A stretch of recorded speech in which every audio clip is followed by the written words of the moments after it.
Aujourd'hui, je vous raconte quelques anecdotes de tournage.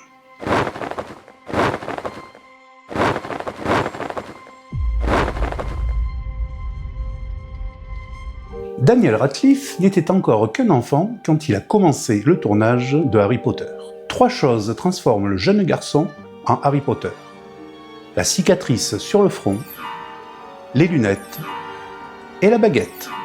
Pour le tournage de toute la saga, il lui aura fallu à peu près 70 baguettes, soit 10 par livre. Mais ce n'est pas le chiffre le plus impressionnant du jeune Daniel. Pour les 8 films, il aura fallu pas moins de 160 paires de lunettes.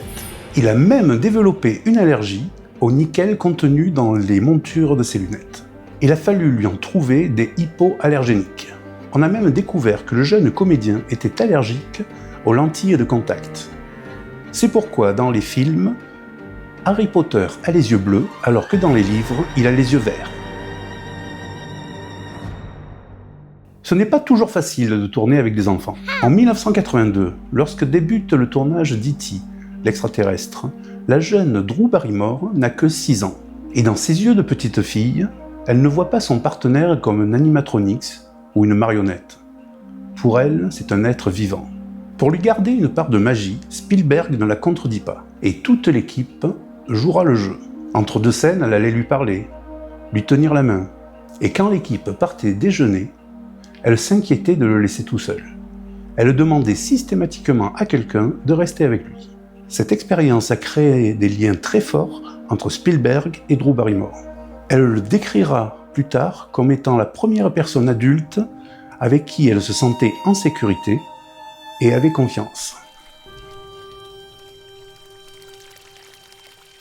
Comme on vient de le voir, avec Spielberg qui laissait Drew Barrymore croire que E.T. était vivant, laisser ses comédiens dans le flou peut amener à capturer des réactions plus sincères, plus vraies. Et c'est le cas dans le tout premier Alien, réalisé par Ridley Scott.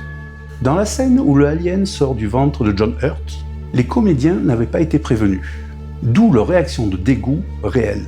Cette scène a été reprise dans La folle histoire de l'espace, réalisée par Mel Brooks, mais dans un autre genre.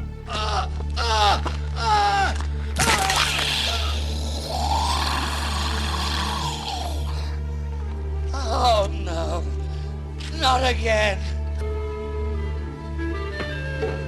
Hello, my baby. Hello, my honey. Hello, my ragtime gal. Des imprévus, il y en a sur tous les tournages.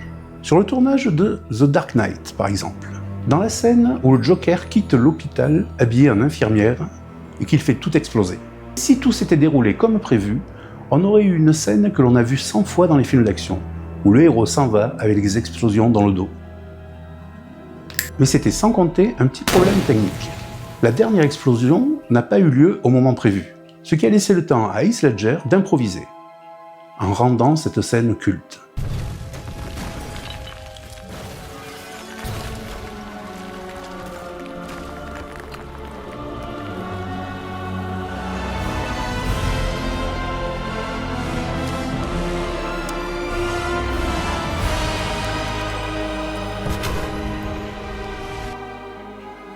Les imprévus sur les tournages peuvent prendre différentes formes. En 2006 sort sur les écrans Casino Royale, le premier James Bond de Daniel Craig. Une de ses premières scènes sur le tournage est la scène pré-générique. Bien que doublé la plupart du temps sur ces scènes d'action, il doit quand même tourner quelques scènes. Et là, en l'occurrence, juste assez pour se prendre une mandale dans les dents. Il se retrouve avec les 2 incisives du milieu explosées. Et comme il ne joue pas Joe Clodo, mais plutôt James Bond qui doit avoir une certaine prestance, ce qui, vous l'avouerez, n'est pas facile sans incisive. Le tournage est donc suspendu. Juste le temps à la prod de faire venir à Prague son dentiste de Londres pour lui réparer les chicots.